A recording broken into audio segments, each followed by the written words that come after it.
თქვენ პირადად ქართული ენის მომავალთან დაკავშირებით რისი გეშინიათ ყველაზე მეტად? ამ წუთას რაც მაფიქრებს, რაც მადარდებს, ამას წინათ დავესწარი ხელოვნური ინტელექტის, ძალიან მინდა რომ ხელოვნური ინტელექტის რაღაც გარკვეული ჩავაშენოთ ტერმინთ ბანკის პროგრამაში და ამაზე ვმუშაობ და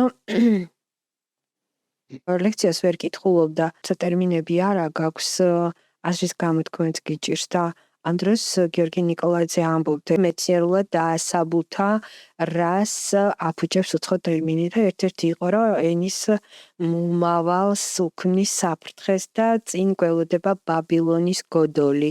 ბაბილონის გოდოლს უწოდებდა ის ყოველ მეორე სიტყვას არა ქართულს, როდესაც ქართული სიტყვა უქმდება და მის ადგილს იკავებს უცხო სიტყვა, ეხლა მე აი ესე კვდება ენა. ჩვენ ვიცით რამდენიმე მკვდარი ენა, რომელსაც ეხლა მე თვითონ კლასიკური ფილოლოგია მაქვს დამთავრებული ძველი ბერძნული ლათინური, ვებერთელა ლექსიკონები არსებობს მოგეხსენებათ, მაგრამ მკვდარი ენებია და ესე ჩვენც სიტყვების უმეტესი მარაგი დაგვრჩება ლექსიკონებში. მე ამის მეშინია.